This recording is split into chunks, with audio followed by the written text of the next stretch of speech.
Donc le Sésame a 3 ans et c'est un petit nouveau-né. C'est pour nous surtout un lieu ressource et une communauté de recherche. Lieu ressource d'abord parce que c'est un lieu dans lequel on va se poser toutes les questions de sens et qui rassemble tous les personnes en quête de sens, donc qui ont une recherche de cet ordre. Quelle que soit la façon pour eux de le nommer, qu'on parle de spirituel, qu'on parle de philosophie, qu'on parle d'humanisme, chacun a son vocabulaire. C'est surtout ça qui nous intéresse aussi, c'est que tout le monde vient avec son propre vocabulaire.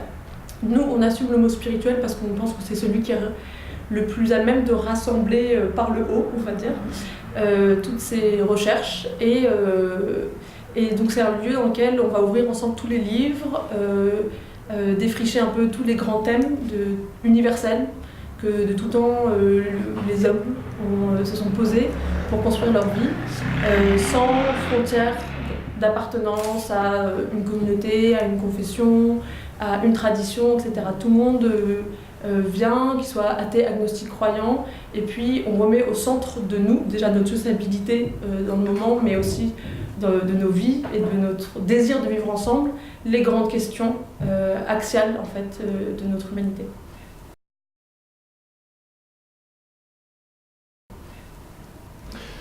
En fait, on s'est aperçu qu'il manquait quelque chose. Enfin, on a cru s'apercevoir qu'il manquait quelque chose. Donc on est parti d'un constat. On s'est dit aujourd'hui, quelqu'un qui se pose des questions de sens, mais des questions de sens, je dirais, profondes, lourdes, quelle signification je veux donner à ma vie, sur quelle valeur je veux me repérer, etc. Il a le choix entre deux choses. Soit il lit des bouquins, il va à l'université, donc là il peut entendre parler de façon très savante, mais un petit peu théorique, de l'islam, du bouddhisme, du christianisme, etc., de philosophie, philosophie au pluriel, de toutes les philosophies qui peuvent exister. Mais tout ça c'est un peu trop théorique et un peu trop spéculatif. Soit il va vers les offres confessionnelles, c'est-à-dire que peut-être en fonction de sa culture d'origine, il va chercher du côté du judaïsme, il revient vers le judaïsme, il revient vers l'islam, il revient vers le christianisme, etc.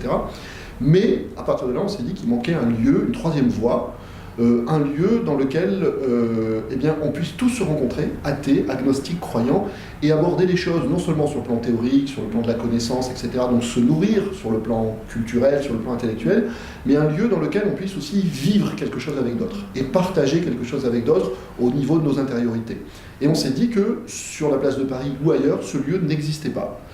Et que souvent, en tout cas ça c'est le constat qu'on l'a fait, on l'avait fait avant et on l'a fait après quand on a vu les participants du Sésame, chacun se retrouve souvent un peu livré à lui-même par rapport à ces questions de sens qui sont extrêmement profondes, avec cette idée que, on n'a pas forcément aujourd'hui l'envie d'appartenir à une communauté qui est un petit peu close, qui est un petit peu fermée, même si c'est une communauté qui est très tolérante, qui est fermée à certains égards, qui est ouverte à d'autres égards. On a envie de partager bien au-delà des frontières communautaires, c'est-à-dire confessionnelles, ordinaires ou classiques. On n'a pas envie de se retrouver tout seul sur ce cheminement de sens, et en même temps on a envie de s'ouvrir au maximum. Et nous on est parti de cette équation, on l'a formulée comme une équation dans notre tête, comment ouvrir un lieu où on va se retrouver libre ensemble. C'est-à-dire libre de trouver ses propres réponses, de choisir son propre chemin de vie, de sens, éventuellement de pratique spirituelle, mais ensemble. C'est-à-dire non plus dans cette position où on est un peu solitaire, où on est un peu livré à soi-même, mais où on se rend compte qu'en réalité on n'est pas le seul de son espèce, on n'est pas le seul à se poser ce type de questions, et que d'autres qui ont d'autres parcours, qui ont d'autres origines, qui ont d'autres cultures, qui ont d'autres croyances ou convictions, en réalité si les réponses sont différentes, les questionnements sont les mêmes. Et que peut-être ce qui nous rassemble au niveau de nos questionnements profonds, de ce qu'on a envie de partager au niveau du cœur, est beaucoup plus puissant et beaucoup plus profond que ensuite ce qui peut nous différencier, voire, hélas, trop souvent, dans la société aujourd'hui, nous diviser.